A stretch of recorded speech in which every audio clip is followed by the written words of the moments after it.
1 de cada 3 jóvenes está en riesgo de pobreza o exclusión social. 1 de cada 3. Las personas jóvenes estamos sufriendo. Me la trae floja, me la suda, me la trae al fresco, me la reflanflinfla. Porque ahora te llaman por cualquier cosa facha o fache, ¿no? Franco o franque o lo que ustedes quieran. La gente en España no quiere trabajar. En la hostelería se hace media jornada, 12 horas, eso toda la vida. Que siempre estáis criticando a la gente porque se va al bar, se va a la discoteca, los jóvenes salen a hacer botellón, los jóvenes no sé qué, porque el ocio es revolucionario.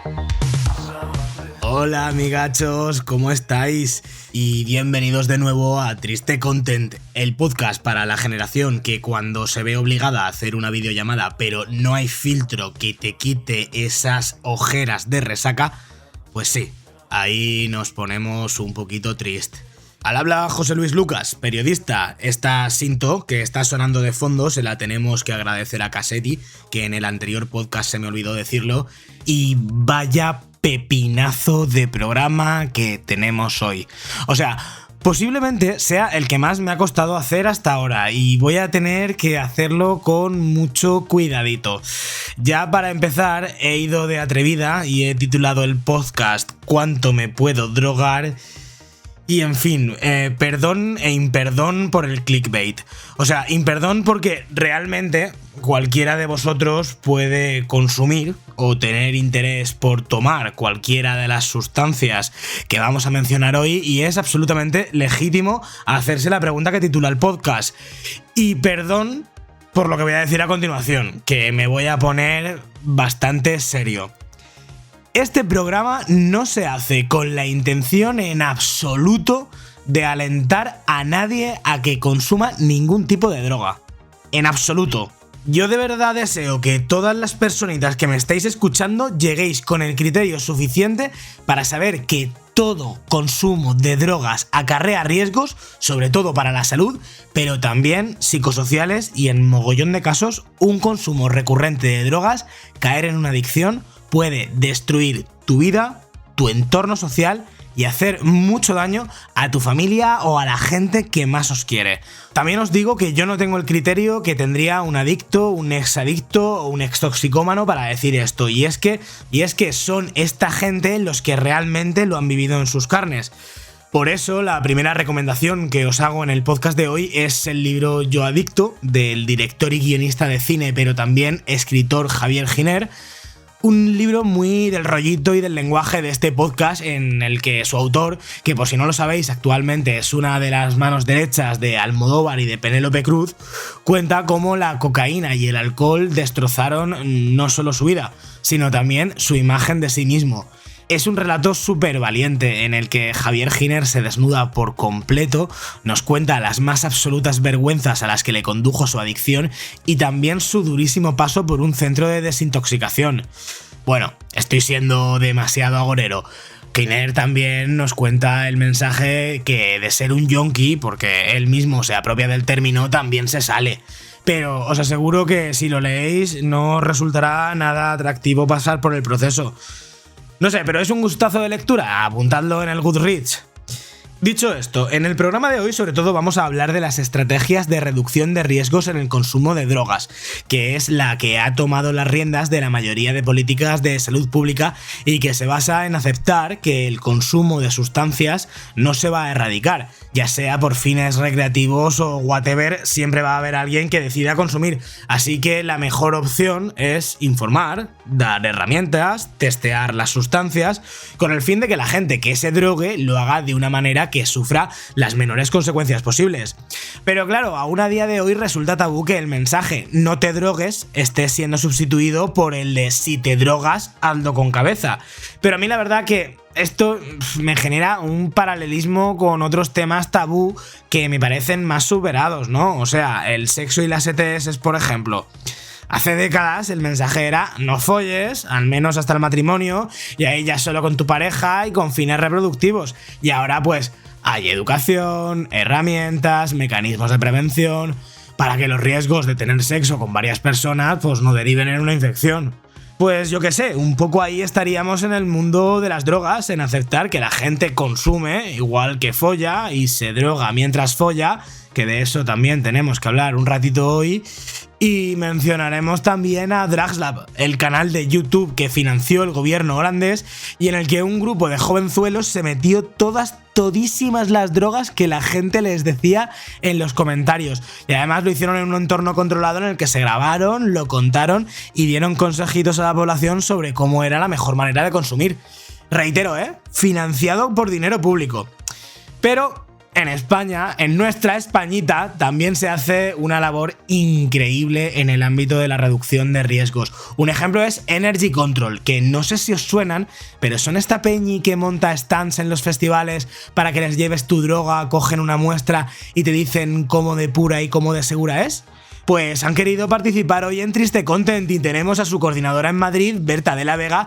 Y bueno, para terminar de romper tabús ahí a casco porro, voy a entrevistar a otra tía chulísima, doctora en neurociencia cognitiva, que se llama Irene de Caso y que estudia el uso del LSD, las setas y el MDMA para combatir trastornos de salud mental. Y ojito, porque parece que estas drogotas, que la sociedad por lo general tiene demonizadas, van a hacerse un hueco en la farmacia, Así que, claro, algo de beneficiosas parece que pueden llegar a ser, al menos en ciertos casos y en ciertos entornos.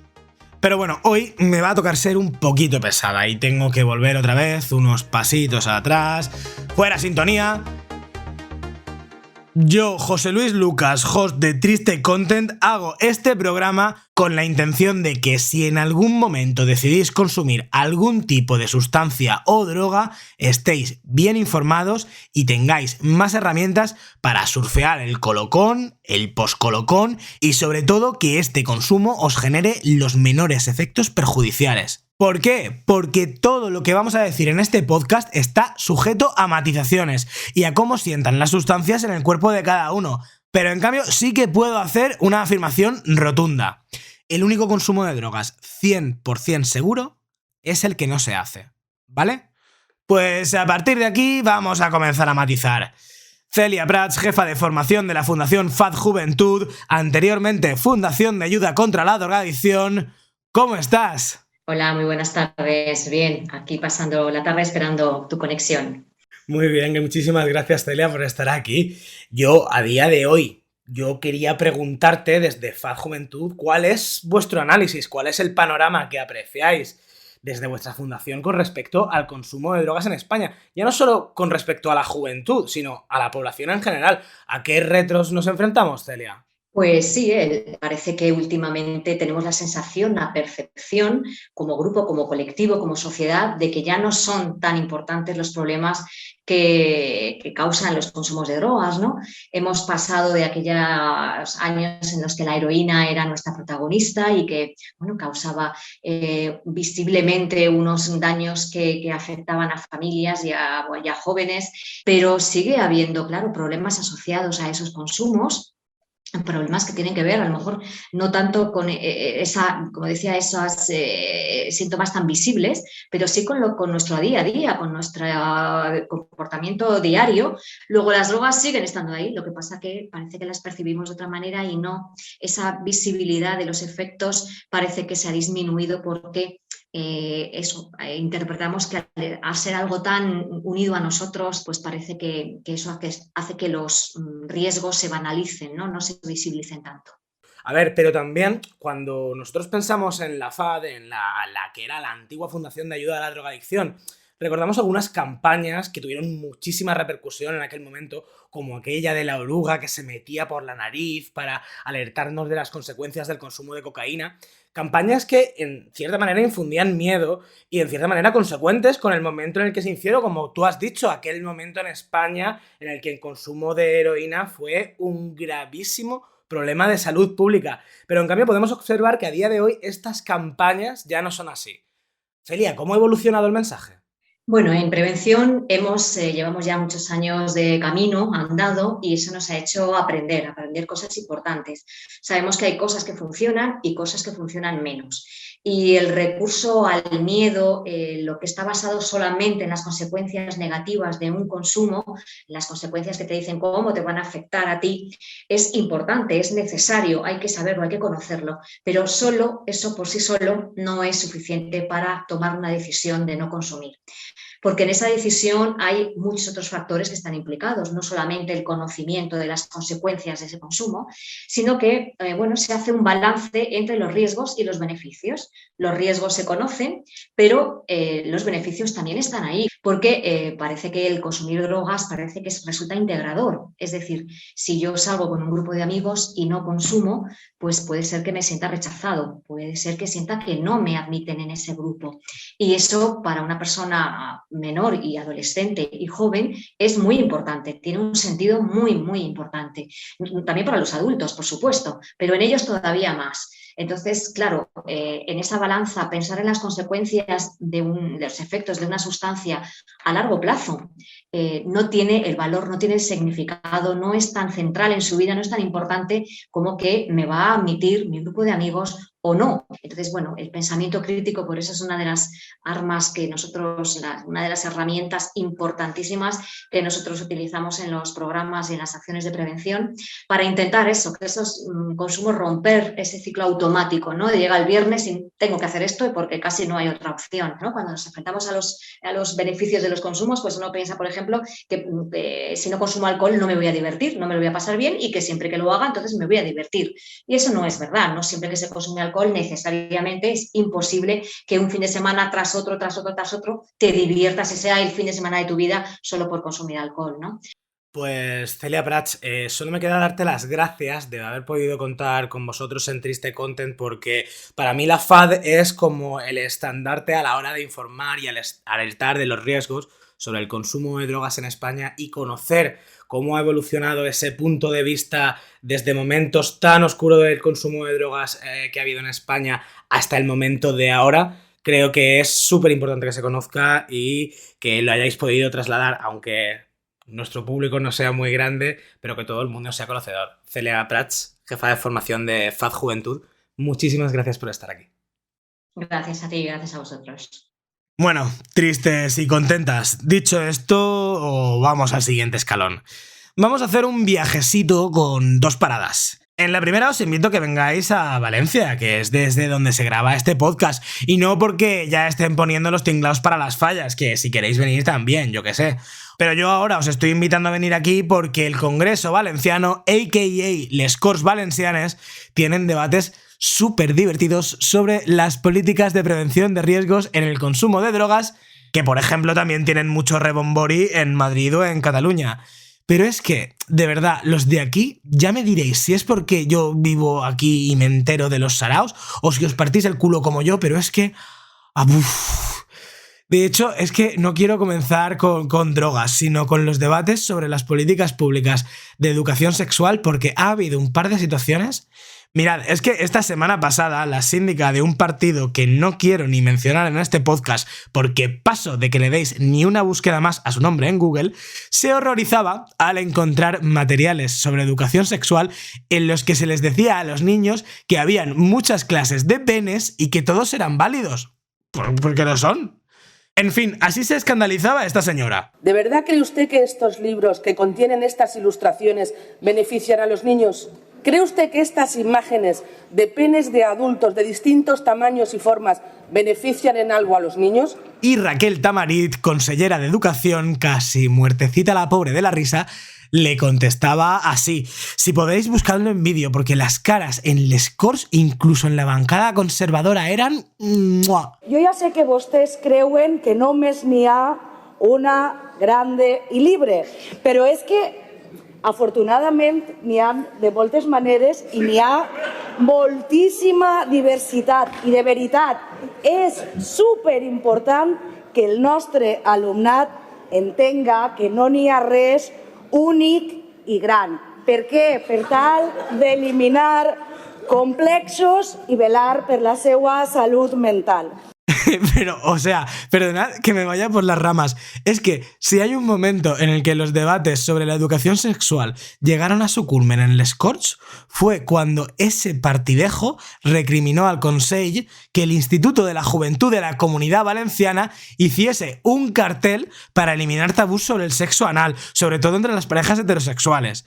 La misma tipa de este partidejo decía esto. Imagino que tampoco encontraremos el cierre de su Instituto Valenciano de la Juventud, organismo que se gasta el dinero de los ciudadanos en promocionar el sexo anal, porque, señor Puig, ¿cuánto nos ha costado a nosotros, a todos los ciudadanos de la Comunidad Valenciana, esta campaña? Y vino... Ay...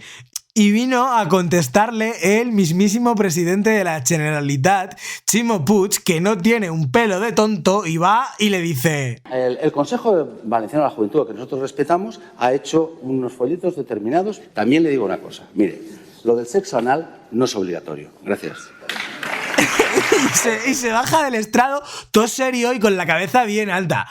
Mira, di que sí, Chimín, que la penetración en el sexo no lo es todo. Ay, acabo de golpear muy fuerte la silla, espero que estas cosas... No sé si se deben escuchar.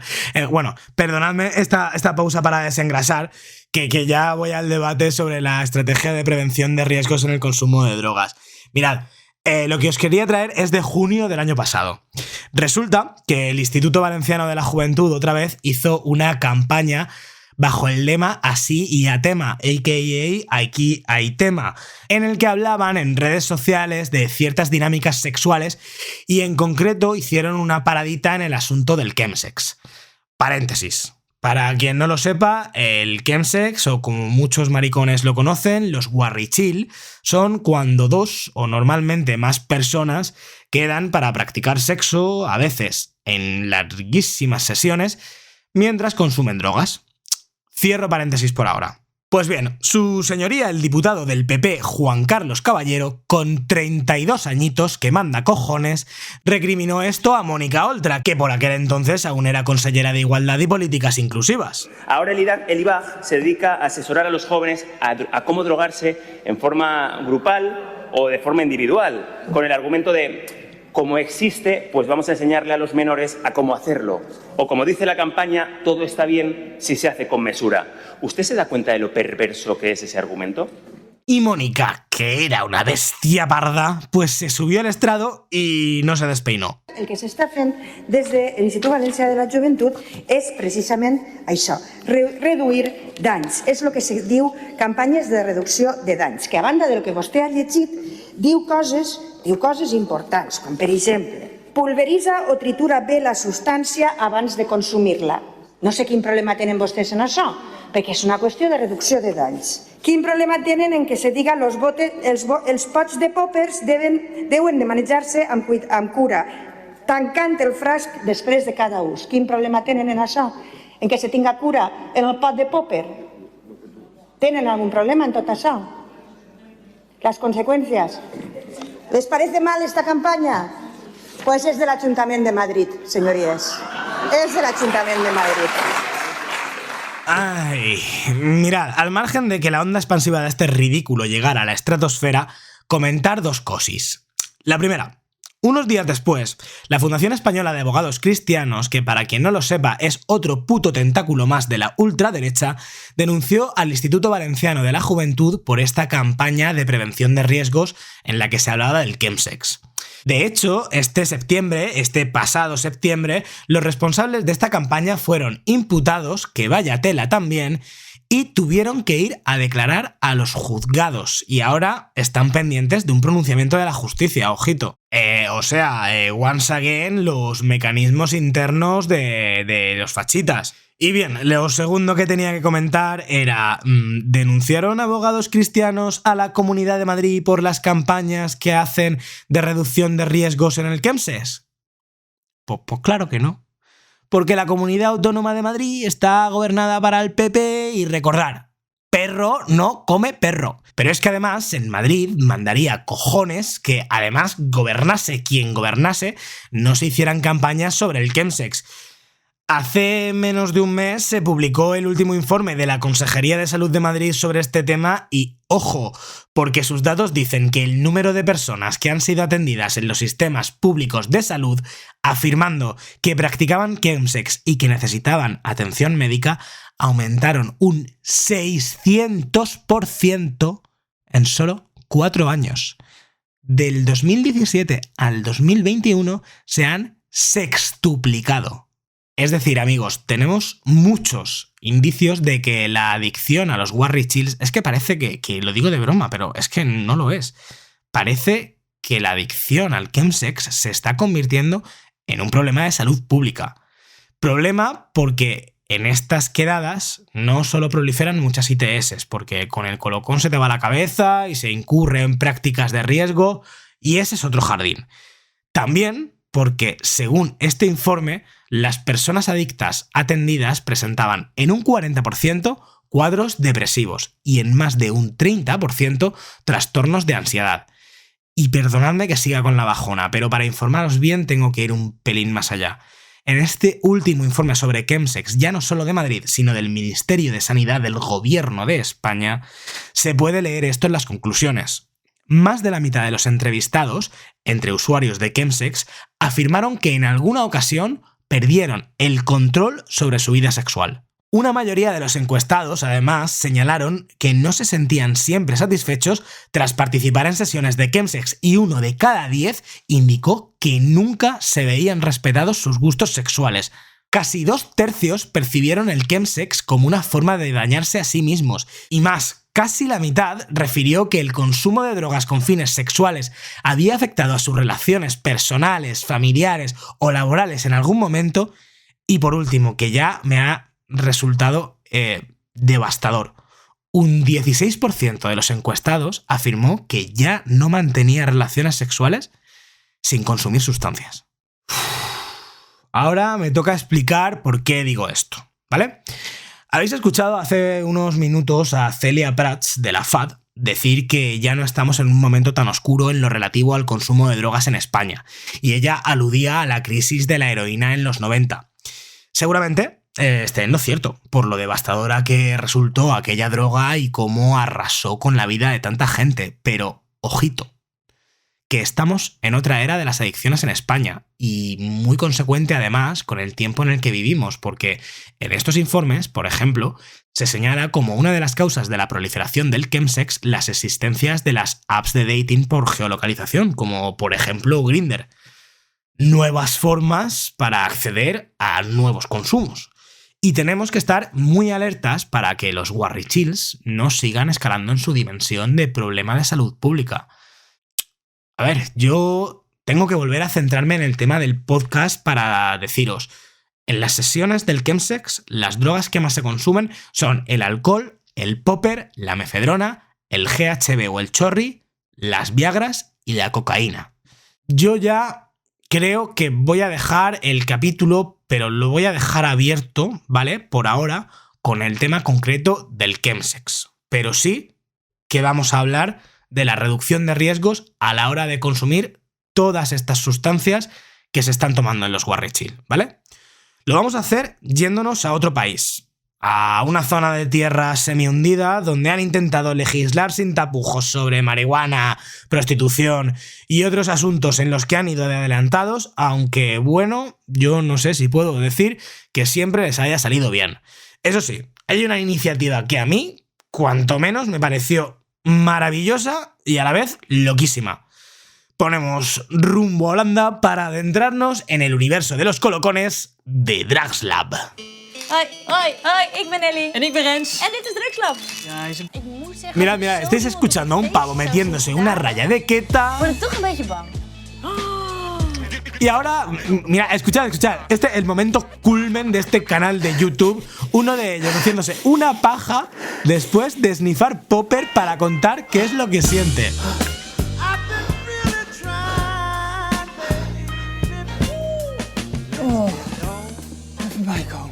Y todo esto, amigues y amigues, financiado con dineritos del gobierno holandés. ¡Ole sus cojones! Esto sí es servicio público de verdad y no lo que hace Televisión Española con el Benidorm Fest. Bromas aparte, de verdad, me parece que esto fue una apuesta a super full desde las instituciones públicas por la estrategia de prevención de riesgos en el consumo de drogas. Y digo porque Drugslab acabó en 2019, después de casi 4 años de recorrido, y después de alcanzar más de 1 millón de visualizaciones en YouTube. Pero si lo traigo aquí es por su valor como archivo, ya que todo el canal continúa estando disponible en YouTube y a vuestra disposición. Al tema, Drugslab funcionaba de la siguiente manera. Montaron un plató que se parecía a una clase de química, ponían a 2 jovenzuelos, uno de ellos el que se va a drogar y el otro el que lo acompañaba y le iba haciendo preguntas sobre la experiencia. En una pizarrita se monitorizaba el tiempo de colocón y las constantes vitales de la persona que tomaba y bueno, delante de las cámaras se drogaban con todas las sustancias que hoy calificamos pues seguramente como ilegales, muchas veces respondiendo a las peticiones que recibían en los comentarios. O sea, desde alcohol hasta ayahuasca, y aunque ellos avisaban que la experiencia de la persona drogada era subjetiva y que podría variar de una persona a otra, lo más importante no era el morbo de ver a la persona colocada con según qué mierda. Yo creo que lo más importante era ver el después y sobre todo un vídeo extra que grababan a modo de epílogo en el que comentaban los do's y los don'ts. Es decir, los presentadores hacían un vídeo en el que te decían si decidías drogarte con una sustancia, qué cosas hacer para reducir riesgos y qué otras cosas podían empeorar tu experiencia. Su lema durante todos esos años fue: nosotros nos drogamos para que tú no tengas que hacerlo. Es decir, como una manera, este canal, de aplacar esa curiosidad por la gente que se quiere drogar. Mirad, a mí como material informativo me parece una pasada, pero nivel que yo os aconsejo que si por cualquier motivo decidís consumir una sustancia, os metáis a DrugsLab, la busquéis porque hay más de 100 pruebas de drogas, veáis cómo lo vive el conejillo de Indias, pero sobre todo luego veáis el vídeo de do's y de don'ts, que están todos en una lista de reproducción aparte y con los que yo os aseguro que saldréis súper bien informaditos. Pero si os da toda la pereza o queréis un resumen general, tranquilos, que ya estoy yo aquí para vosotros, bebesitos. Si es que en unos minutos, uno de los temas centrales de este podcast es que os voy a hacer un resumen a través de DrugsLab de qué hacer, qué no, cuánto consumir y las peculiaridades de las principales drogas que corren por la calle. Es decir, el tema de este podcast, cuánto me puedo drogar, os lo voy a sintetizar en solo unos minutillos y a través del contenido que hicieron en DrugsLab. Pero tías, llevo hablando mucho rato. O sea, y yo al final sé que este tono de intensa que tengo cansa un poco. Así que vamos a hacer una paradita para escuchar a uno de los testimonios más guays que vamos a tener en este podcast. También porque guarda relación con uno de los principios básicos del DrugsLab. O a ver si os pensáis que el gobierno público holandés, a través de su tele pública, iba a dejar que estos muchachos se metieran cualquier droga que les vendiera un camello. No, un principio básico de ese canal de YouTube, y de hecho ya lo hemos dicho, de cualquier estrategia de prevención de drogas, es saber bien qué nos estamos metiendo. Qué sustancia en concreto, si está cortada, con qué, cómo depura y cuál es su, comillas, calidad. Y si aquí en España nos ponemos de hablar de análisis, testeos y debates sobre el consumo de drogas sin tabús, pues tías, tenemos que hablar de Energy Control. Así que sin más preliminares, Berta de la Vega, técnica superior en análisis y control y coordinadora de Energy Control en Madrid. ¿Cómo estás? Hola, muy bien. Muchas gracias por contar con Energy Control aquí hoy. Jolín, y un placer tenerte aquí. Berta, en este podcast estamos tratando en profundidad las estrategias de reducción de riesgos en el consumo de drogas. Y yo cuando di con vosotros exploré vuestra web y dije: wow, esta gente ha hecho del control de la reducción de riesgos toda una filosofía. A ver, para quien no os conozca, ¿qué principios mueven a Energy Control? Bien, pues partiendo de la idea de que el consumo de drogas, tanto legales como ilegales, es una realidad pasada, presente y futura, pues para ello Energy Control lleva muchos años trabajando desde una mirada diferente sobre este fenómeno.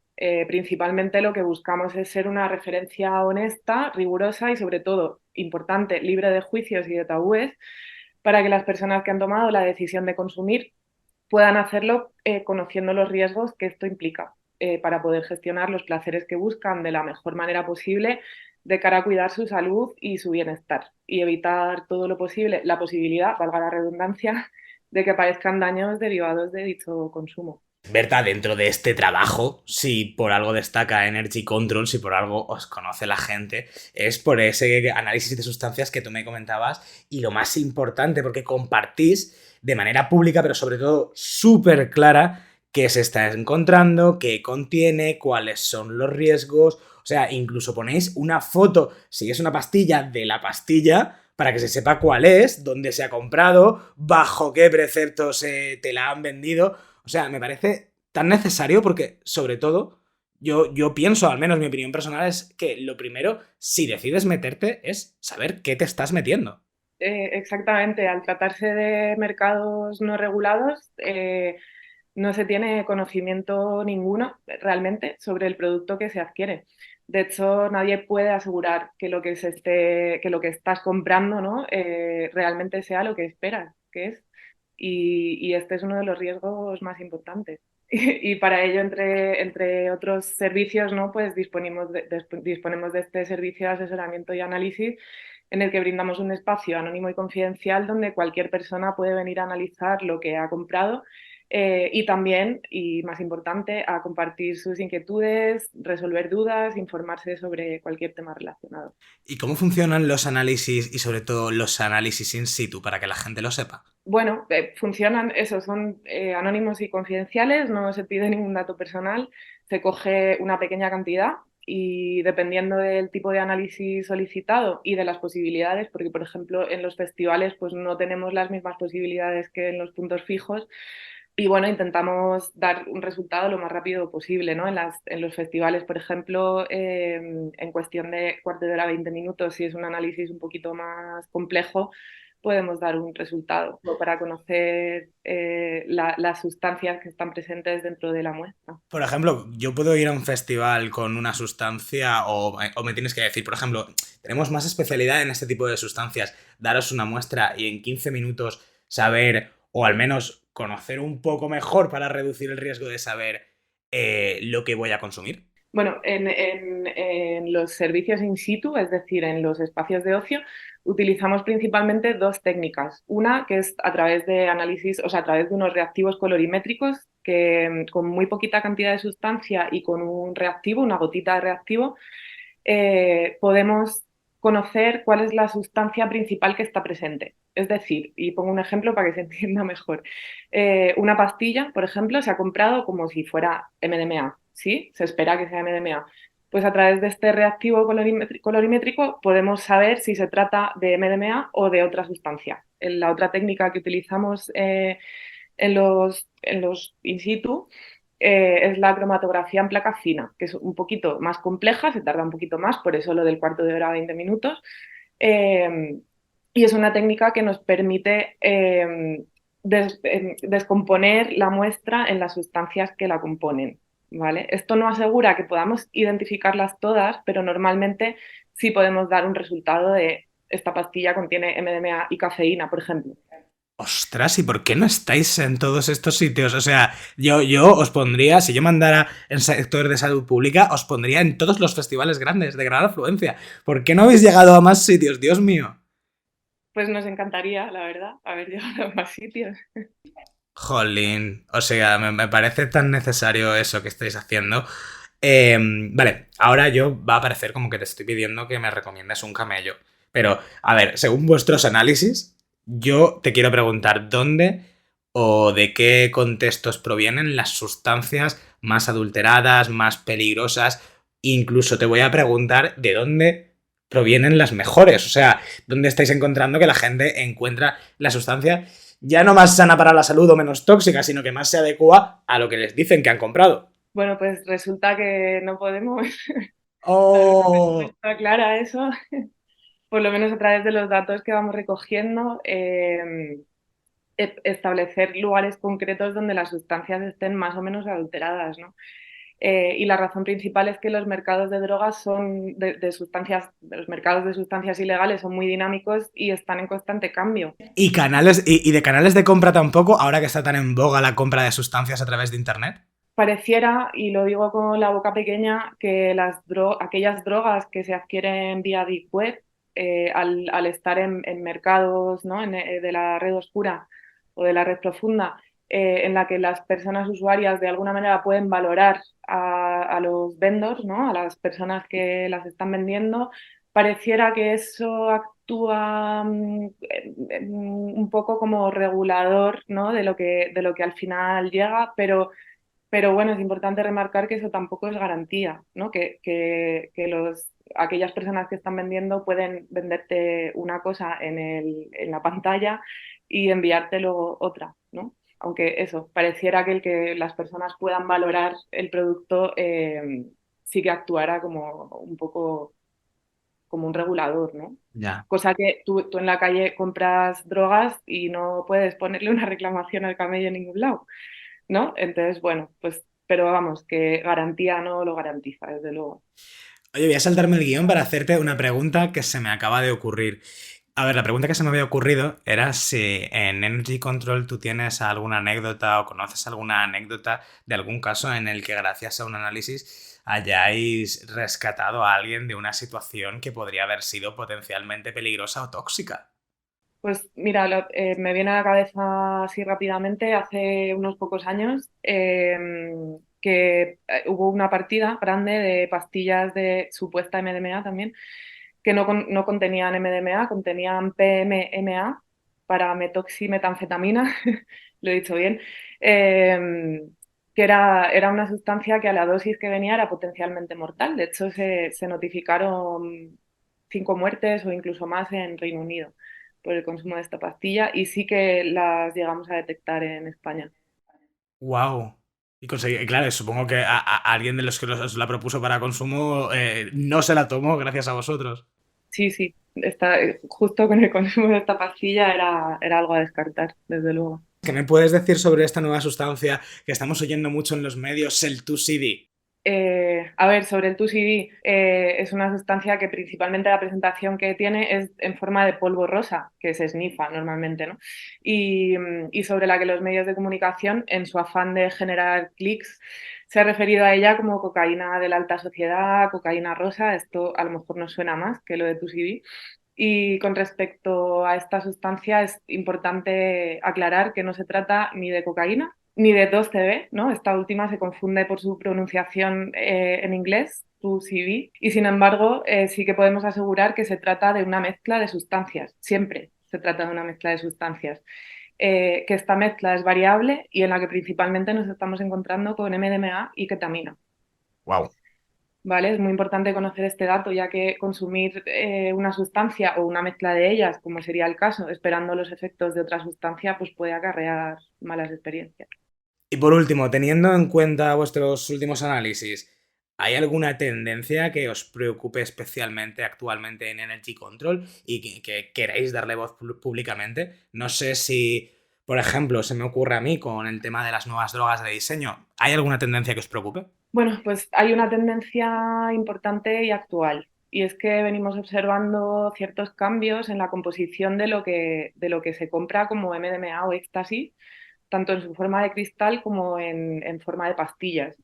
Y es que estamos encontrando nuevas sustancias de la familia de las catinonas sintéticas que vienen acompañando o sustituyendo a la MDMA en algunas de las muestras. Estás hablando de que están mezclando sustancias que ya conocemos, ¿no? Con las que conocemos coloquialmente como mefedrona o con la clofedrona, ¿no? Que las conocemos muy poco, ¿verdad?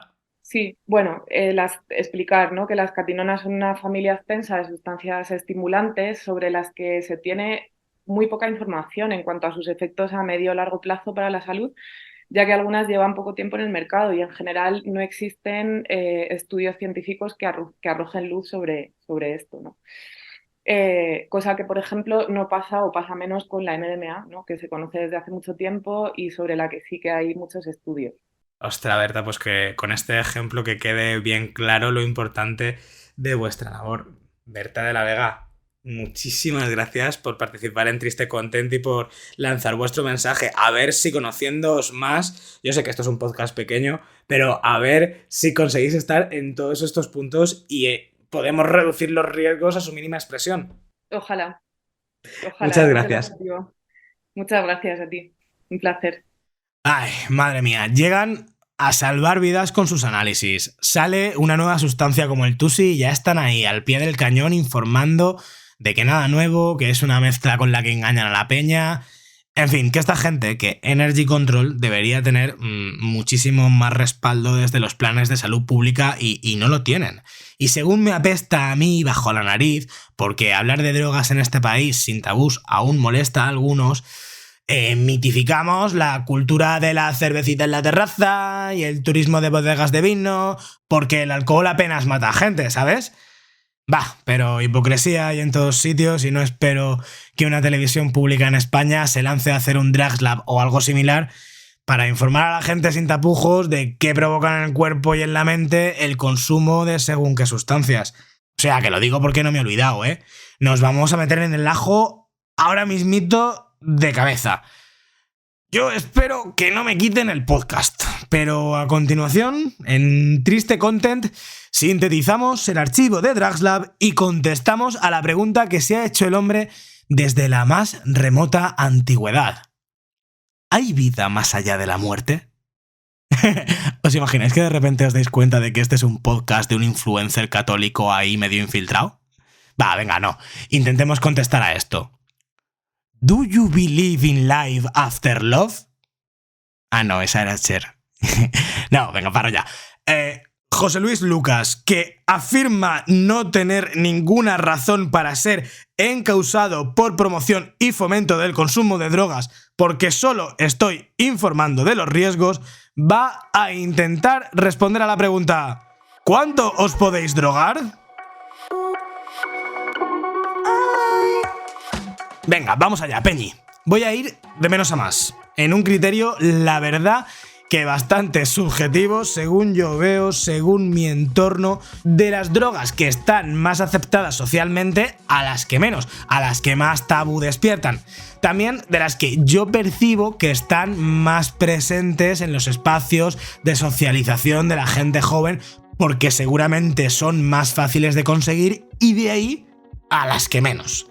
Así que, como os podéis imaginar, voy a empezar con el alcohol. Según Drugs Lab, la manera más segura de consumir es intentando alternar por cada bebida un vaso de agua de tamaño similar, y mejor si cuando planeamos beber hemos consumido alimentos con vitamina B, ¿vale? Para evitar efectos indeseados con el alcohol, mejor no beber para calmar la sed, tampoco cuando estemos en estados de nerviosismo o de salud mental alterada, porque podríamos acrecentar o darles salida de manera indeseada. Y a ver, con el fin de evitar adicciones, no bebas para intentar evadirte de tus problemas y, por favor, no todos los días. La recomendación de la OMS, para los que le gusten las recomendaciones de esa gente, es no superar los 30 gramos de alcohol al día, que sería un poco más de 2/3 de birra y un poco menos de lo que se suele servir en un cubata.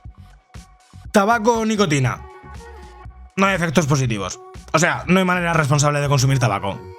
Si fumas, si sufres tabaquismo, consulta a tu médico porque ahora hay tratamientos maravillosos y además subvencionados como el Todacitán que te pueden ayudar a dejarlo. Y si no fumas, por el amor de Dios, no empieces. Tabaco, no hay más. Subimos un escalón. En este tramo no voy a informaros de recomendaciones de cantidades. ¿Por qué? Porque vosotros mismos, por la naturaleza de estas drogas, vais a ver que es muy difícil, incluso testeándolas, que el usuario pueda medir la dosis de la sustancia activa. Y es que, claro, vamos a hablar de inhalar humos, vapores, de esnifar polvos que normalmente van cortados y que no me imagino que nadie que me escuche se vaya a poner a pesar una raya, ¿vale? Dicho esto, vamos a continuar. A ver, los porros. Comencemos porque la carga de THC de cada hierba varía muchísimo, incluso de cogollo a cogollo. Así que como no te conozcas la hierba súper bien, mejor probarla primero, ¿vale? 2-3 calitos y esperar mínimo 5 minutos para ver cómo te sienta. Si te sienta mal y ves que te acercas a un blancazo, la vitamina C funciona en cierta manera como antídoto contra el THC. Y si tomas THC por vía oral, rollo comiendo un brownie y demás, por favor, espera a notarte el efecto del primer trozo antes de comer más, porque podrías tomar demasiado. Vamos arriba, venga, popper.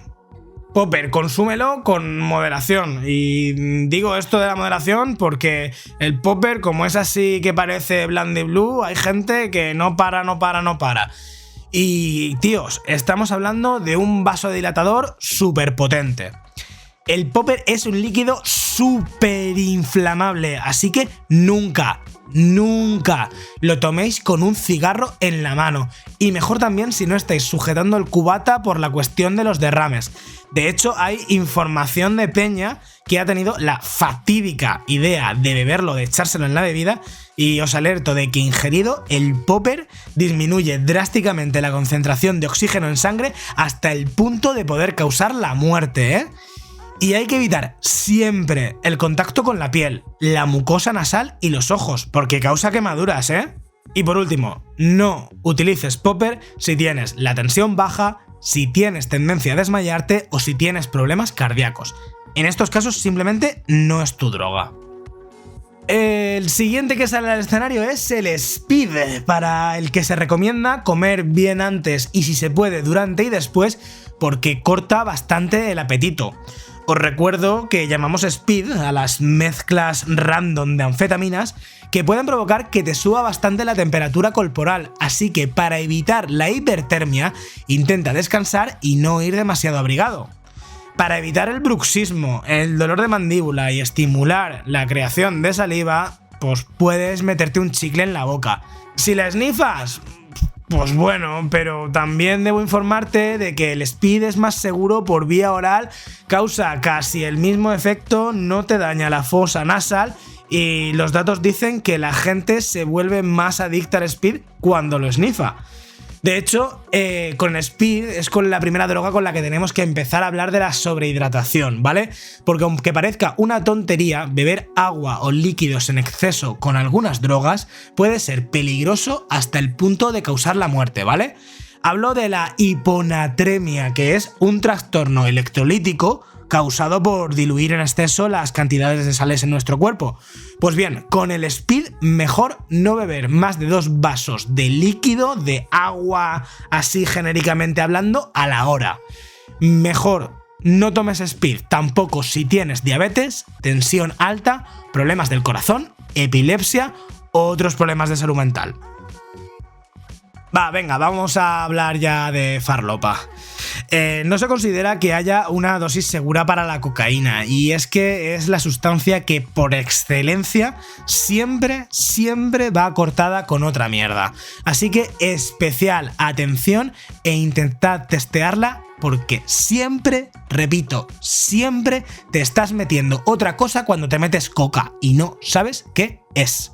De hecho, si alguna vez os han dicho algo del rollo coca pura de más del 90%, es mentira, porque hasta ahora solo se ha reportado coca de una pureza del 89% y no creo que sea nada fácil acceder a esa cifra.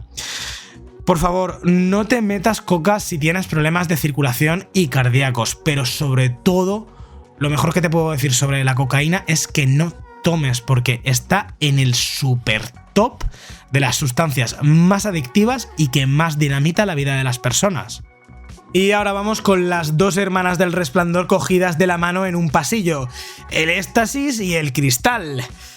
Fuera mitos, dejaos de hostias, ya sea en pedrolos, en polvito acristalado o dentro de una pastilla, aquí la sustancia activa es el MDMA. Pues bien, la dosis máxima recomendada, porque el MDMA es una sustancia neurotóxica, lo que quiere decir que mala para la cabecita, es de 1 a 1,5 miligramos por cada kilo de peso.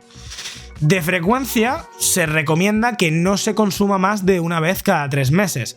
Por lo demás, las recomendaciones son bastante parecidas que las del Speed, ya que las anfetaminas y las metanfetaminas son de familias cercanas.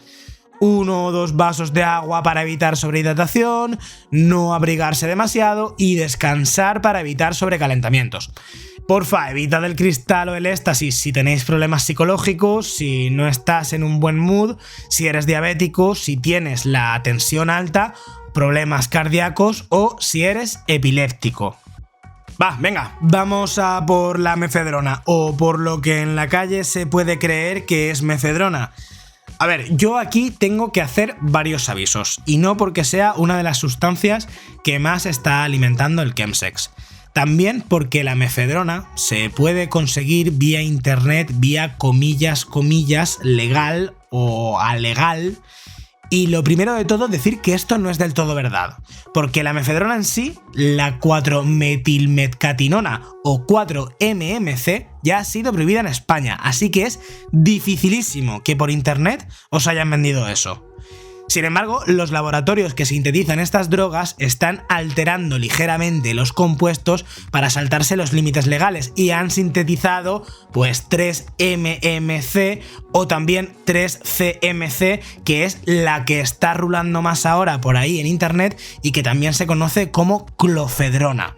Todas ellas vienen de la familia de las catinonas y como bien habéis oído a Berta de la Vega de Energy Control, apenas conocemos nada de los efectos a medio y largo plazo de estas drogas. No se han hecho ensayos clínicos en humanos, solo algunos en ratones que parecen indicar que se trata también de una sustancia neurotóxica.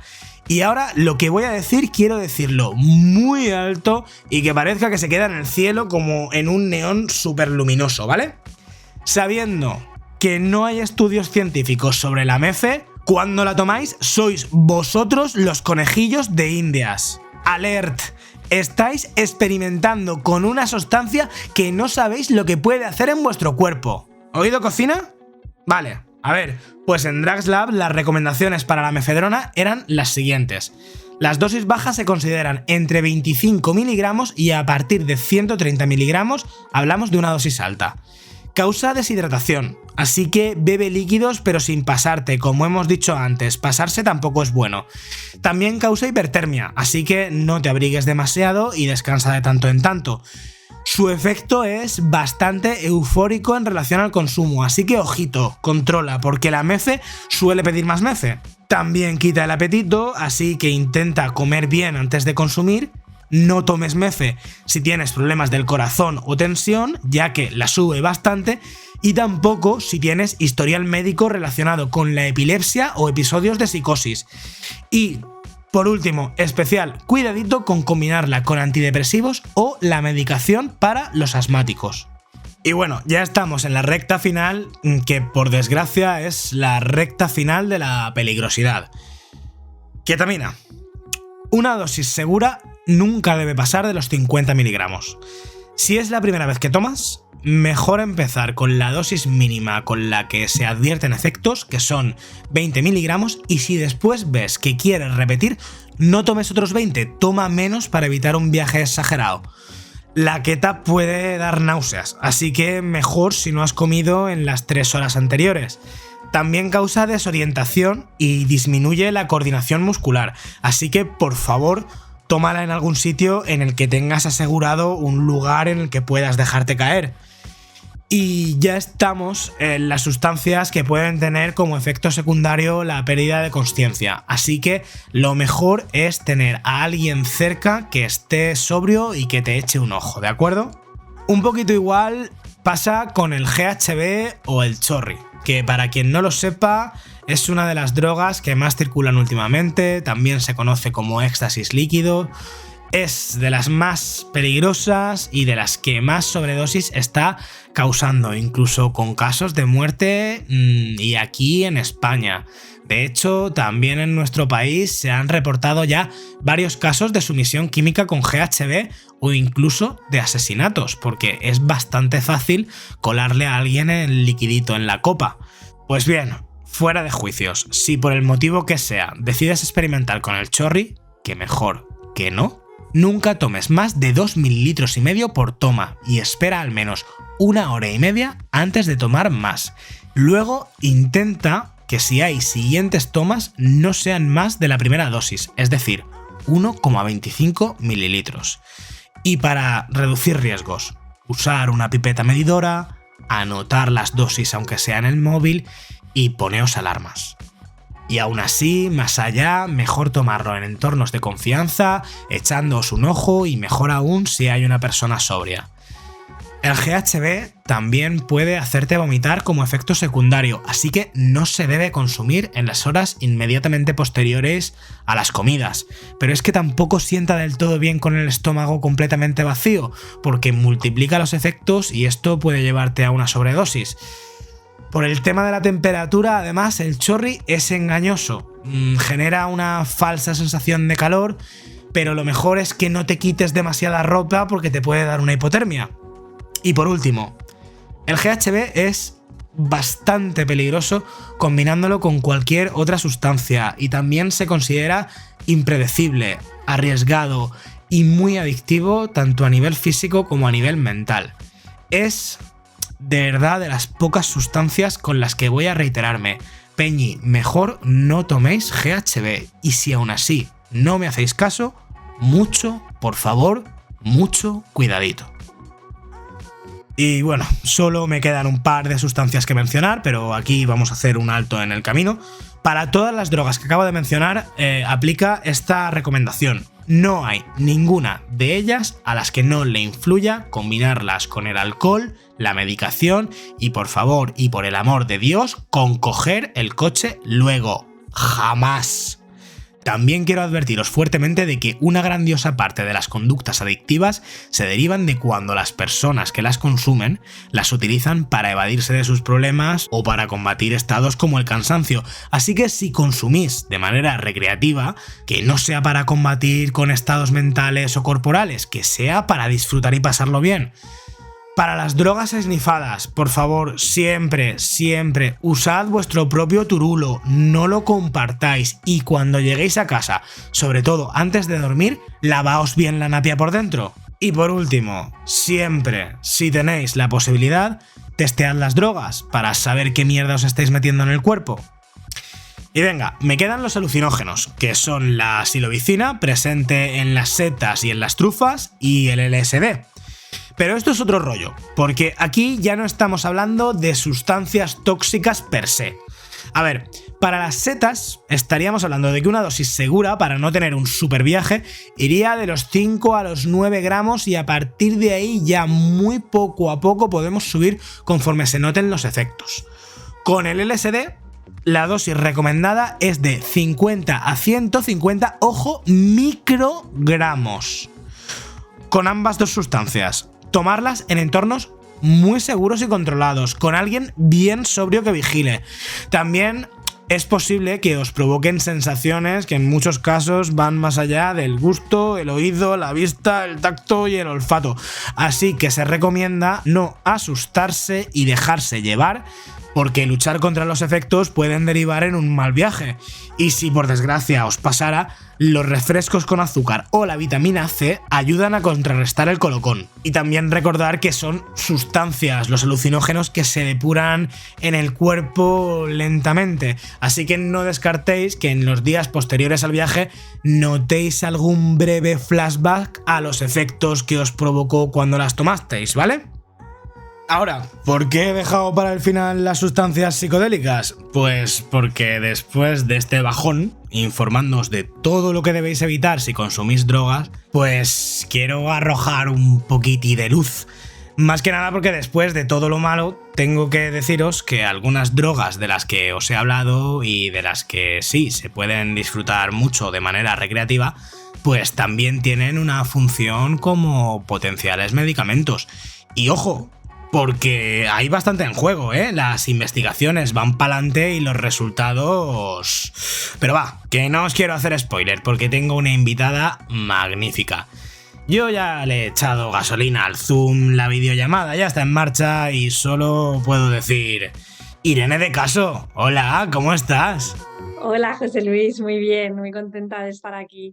Pues a ver, Irene, tú eres bióloga y doctora especializada en neurociencia cognitiva. Has escrito un libro llamado Psicodélicos y Salud Mental. Me sabes súper mal cómo preguntarte de resumir el contenido de todo un libro en unas pocas frases, es decir, invitamos a quien nos esté escuchando a que le eche un ojo. Pero cuéntame un poco cómo está siendo la experimentación, los primeros resultados con psilocibina, con LSD, con MDMA en el tratamiento de ciertas dolencias. Vale, pues mira, los psicodélicos clásicos se están utilizando para el tratamiento de depresión principalmente.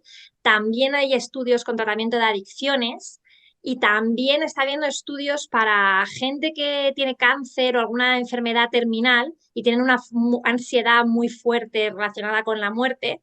Pues también hay algunos estudios que se están dando estas sustancias a estas personas para intentar aliviar esa ansiedad y que pues se enfrenten al fin de su vida de una manera pues más feliz, ¿no?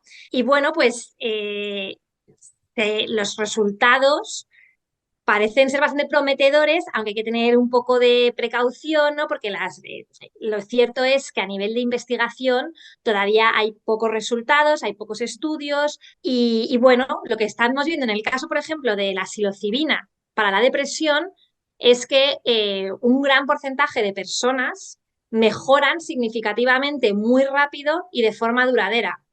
Ahora bien, la depresión al cabo de 3 meses o así suele volver, no es igual para todo el mundo, no funciona en todos los casos, eso es importante decirlo, porque ahora mismo se están generando las expectativas altísimas.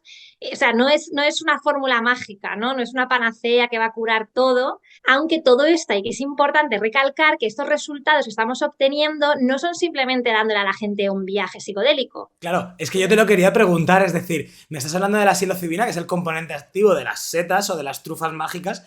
Y claro, ¿cómo se administra esto a la gente? ¿Se le hace tener un viaje o se da en dosis bajitas y continuadas? ¿Cómo se hace?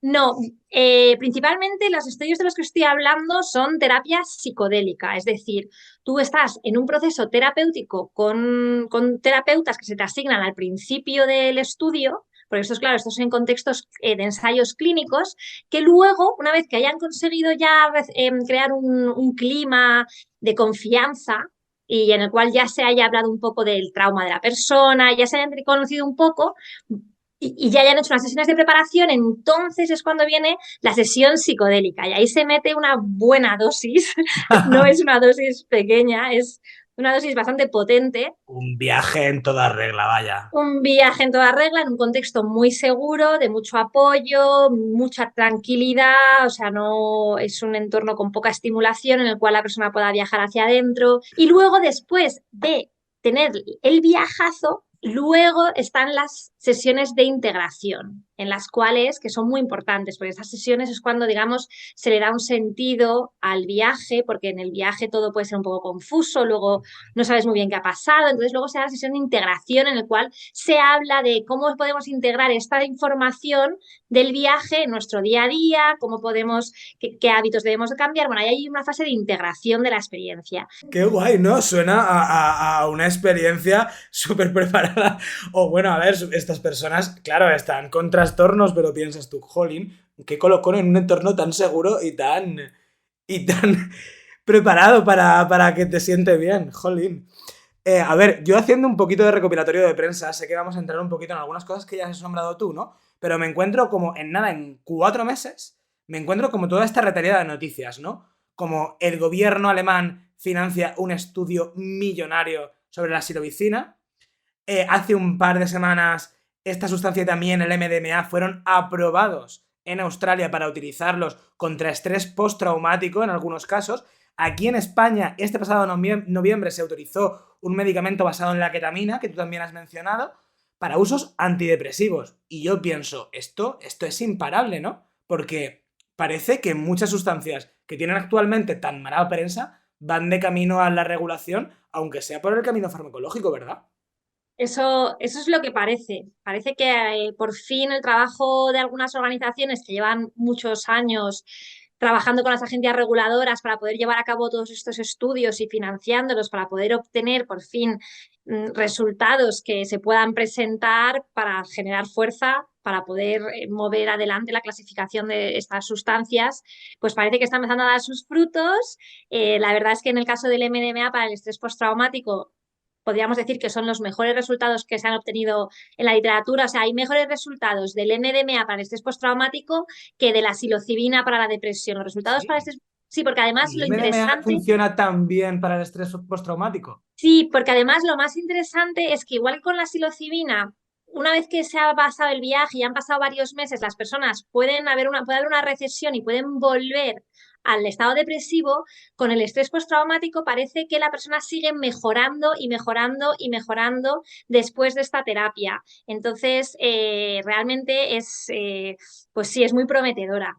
¿Y qué ha pasado? Porque me parece, no sé si es un asunto de mala prensa, no sé quién ha sido el que impidió, porque estas terapias que tú me comentas, ¿no? En Estados Unidos ya, incluso el siglo pasado, en los años 40, sí que se hacían estas terapias con LSD y tal, y de repente desaparecieron. ¿Qué fue el que las hizo desaparecer? ¿Que estas sustancias se dejaran de usar? Bueno, a ver, estas sustancias se descubrieron, ¿no? Concretamente te hablo del LSD por un lado y la MDMA por otro, y desde el principio se pensó que tenían potencial terapéutico, psicoterapéutico, ¿no? Entonces se empezaron a investigar en esos entornos, los terapeutas y psiquiatras los empezaron a investigar, pero claro, estos efectos tan profundos que tenían sobre la psique hicieron que rápidamente pues la palabra corriese por la gente, ¿no? O sea, acabaron escapando el entorno de investigación terapéutico e introduciéndose pues en el mundo de la noche, los festivales, los clubs, el techno, y ahora más poquito a poco pues parece que con un poquito más de investigación, porque claro, esto es que en los 60 pasó sin saber realmente nada de las moléculas, o sea, se descontroló un poco, yo creo. Entonces ahora estamos intentando, pues eso, que se haga de una manera más controlada, con más investigación, conociendo mejor cuál es el contexto apropiado para tomar estos estados de conciencia, ¿no? Llegar a estos. Jolín, Irene, que es súper interesante el contexto. Yo también te quiero preguntar, tú como neurobióloga, o sea, que también muchos de estos tratamientos, ya sea para complementar o para sustituir, vienen un poco a quitarles un poco el terreno a los medicamentos más utilizados para los trastornos de salud mental. Unos de ellos, los antidepresivos, que sabemos que tardan un tiempo en hacer efecto, a acostumbrar el cuerpo, a retirarlos, pero sobre todo también los más súper extendidos, que son las benzodiazepinas, que generan una tolerancia brutal, que realmente no se sabe si a largo plazo causan algún daño neurodegenerativo y que también generan un altísimo grado de tolerancia, que de hecho también es un problema de salud pública el nivel de consumo de benzodiazepinas aquí en España y en todo el mundo. Es decir, quiero preguntarte yo, haciendo una comparación de cómo se están viendo los efectos secundarios de estas sustancias de las que estamos hablando en comparación con las benzodiazepinas, ¿tú crees que podríamos mejorar la calidad del suministro farmacológico en España? Sí, o sea, yo creo que estas sustancias pueden ayudar muchísimo en psiquiatría, pero también, por lo que hablo con algunos psiquiatras, las otras antidepresivos y las otras sustancias siguen teniendo un lugar apropiado. A lo mejor hay gente que a los antidepresivos... De hecho, yo conozco a un amigo cuya mujer, ella probó, es una persona con una depresión crónica, y ella probó a tomar psilocibina y tuvo un viaje horrible, la dejó traumatizada y ahora mismo está mucho mejor con antidepresivos. Entonces, no hay como una fórmula exacta para todo el mundo, hay que tener cuidado con no generar tampoco expectativas enormes. Luego también depende mucho de la personalidad de las personas, porque a lo mejor si hay alguien que le cuesta mucho perder el control, pues en un viaje psicodélico le va a costar mucho y no va a conseguir sacarle buen provecho, y a lo mejor tiene un mal viaje que luego le deja con una mayor ansiedad de la que tenía al principio. Entonces, no es tan sencillo. Ahora bien, es verdad que hay muchísima gente que tiene unos vacíos existenciales que son muy problemáticos, que se están tratando con unos medicamentos que solamente están paliando síntomas y que con estas sustancias, digamos, se puede ayudar a llegar a la raíz del problema más que a tapar el problema y evitarlo o hacer que sea manejable, ir a la raíz. Últimamente se está diciendo algo que me gusta, que es el viaje psicodélico es una actividad de alto riesgo, alto beneficio. Pero hay un alto riesgo, aunque no, a lo mejor no es tan grande como se ha pintado desde la propaganda y la estigmatización de que te vas a volver loco si lo consumes. No es tan grande el riesgo, sobre todo en situaciones controladas, pero no deja de ser una experiencia muy intensa, puede ser sobreacogedora. Entonces, entonces para cosas puntuales, a lo mejor alguien que solamente necesita calmar la ansiedad en un momento determinado, pues a lo mejor el ansiolítico puede servir, pero es verdad que ahora mismo los ansiolíticos es que los toma demasiada gente y generan una dependencia enorme y las personas y no consiguen curar a las personas, ¿no? Entonces, sí que hay un espacio ahí muy grande para los psicodélicos, yo creo, pero tampoco creo que vaya a simplemente eliminar todo lo anterior del mercado, ¿no? También va a tener una función, esas pastillas que tenemos ahí también seguirán teniendo cierta función. Y por último, Irene, tú has estudiado muchísimo estas sustancias psicodélicas, así que me veo obligado a hacerte la pregunta clave de este programa, que sé que para usos recreativos siempre testeando sustancias y sabiendo lo que estamos consumiendo. Pero, Irene, ¿cuánto me puedo drogar? ¿Cuánto de cantidad o de frecuencia? Eso, ambas. Ay, pues yo no sé qué decirte, la verdad. A ver, en teoría, el psicodélico clásico, lo bueno de un psicodélico es como que tienes el viaje, te pasan cosas que luego hay que integrarlas, ¿no? Entonces hay que dejar un tiempo para integrar. Desde el punto de vista, desde una neurobióloga que investiga con psicodélicos, se puede consumir, pero dando tiempo a deconstruir, pero también a construir. Hay que dejar que se vuelva a construir algo que se pueda deconstruir. Pero vamos, mi forma de trabajar, por lo menos la mía propia, es dejar tiempo espaciados entre viajes. Y con la MDMA también, porque la MDMA ya sí que tiene un perfil más tóxico. La psilocibina o los psicodélicos clásicos no son nada tóxicos.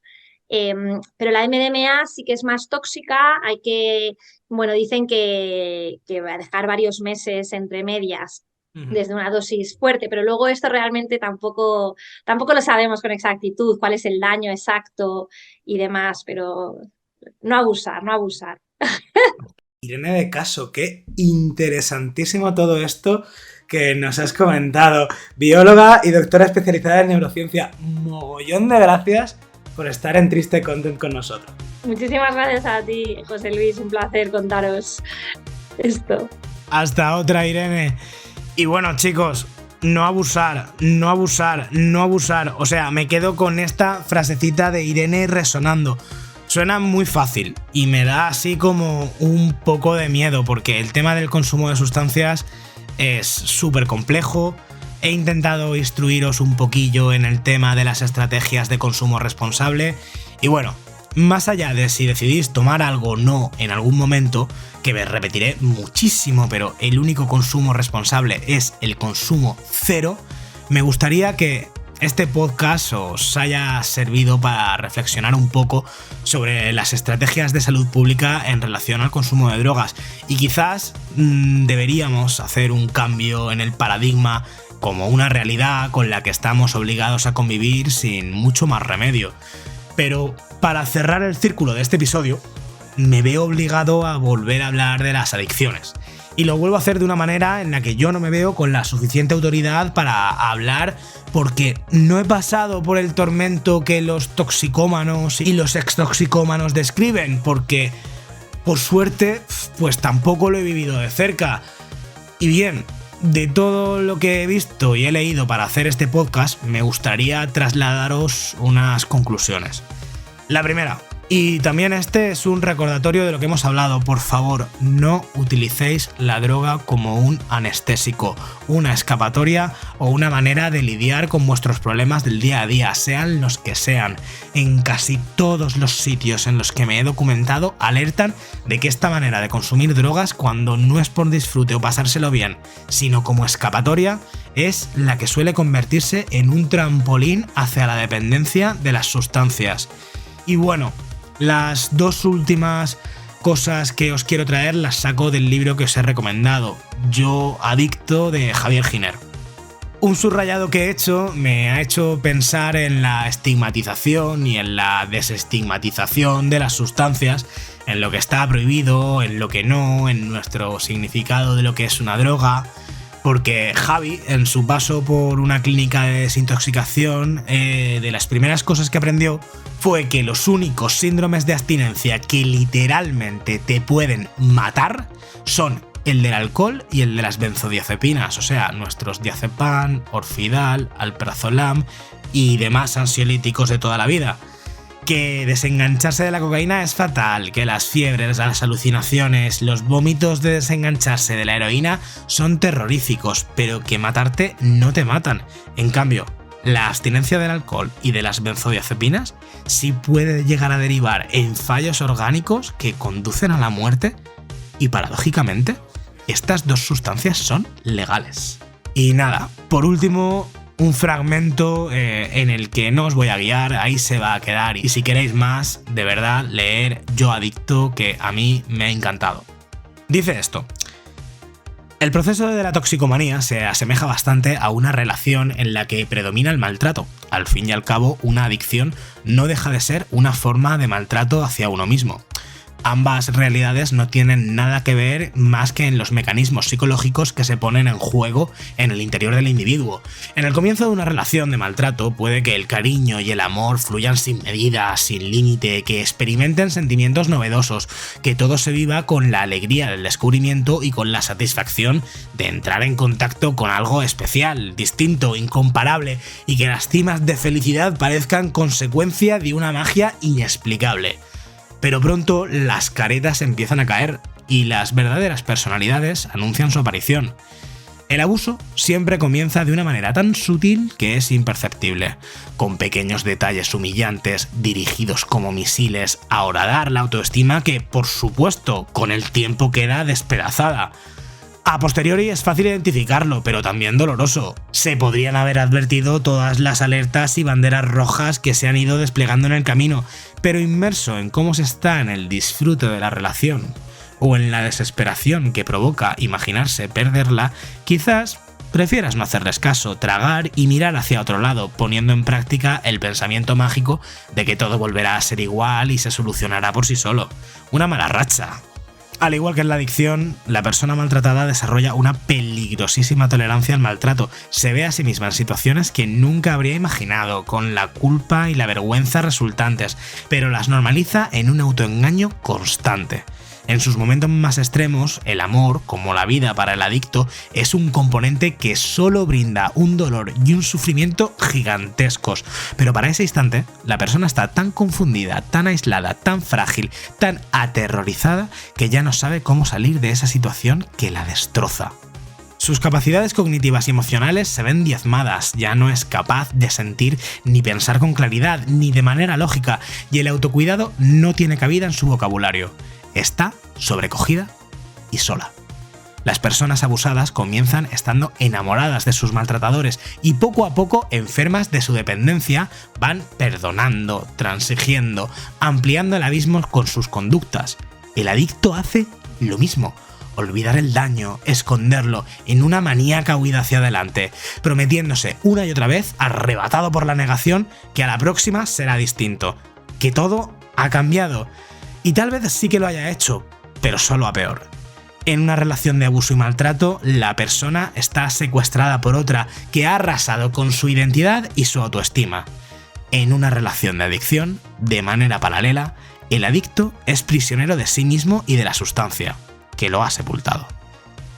Vale, ya podéis cortaros las venas bien a gusto, o mejor digo esto en honor a una gran amiga mía, que me pinchen la eutanasia. Bueno, a veces creo que merece la pena ponerse algo serios y hablar de asuntos que merecen la pena. Y nada, gracias por darle al play. Cuidaos mucho. Un cubata y a casa, pero en taxi, ¿eh? Y al llegar, un vasito de agua. Se os quiere un montón. Nos escuchamos en el próximo. Os prometo que no tan triste, seguro que más content. ¡Mua!